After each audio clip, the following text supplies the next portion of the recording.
at 5 ways that folks are making money online. Can you walk us through those?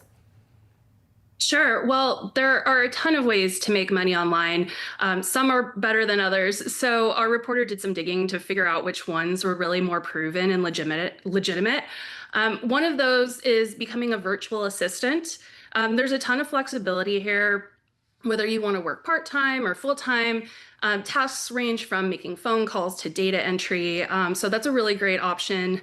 One that maybe takes a little bit less time is renting out your property. Of course, there are sites like Airbnb where you can rent out a room in your home or your entire home, but that's not the only thing that you can rent. If you have a car that you don't use too often, for instance, people can sign up to rent that from you.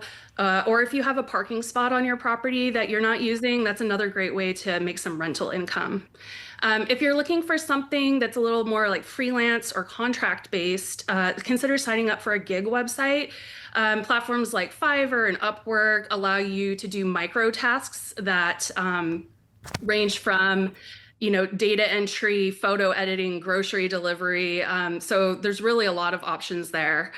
Um, Additionally, if you have some expertise in a particular area, you may want to consider online tutoring or even course creation. Things like test prep and business English, coding are all pretty lucrative positions in the online tutoring world. Or if you want to create a course on a certain subject, you can use a platform to do so. And then every time someone signs up for that course, you get paid. And finally, if you're really looking to just make a little extra cash, not necessarily replace your full-time job, doing user testing is another great option. So you go on new websites or apps and you record your feedback in real time.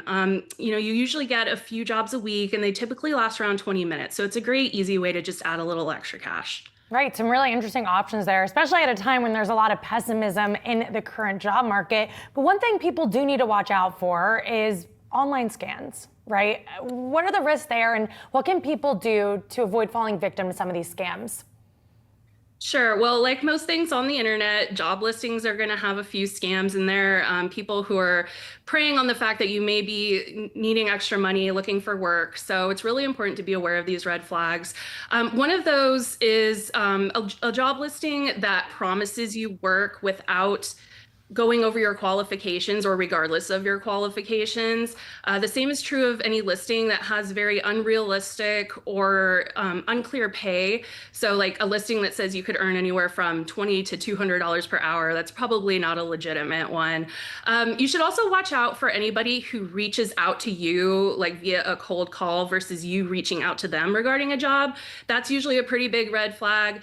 And then, anyone who's asking you for money up front, stay away. There's no reason for you to pay money up front for a legitimate job.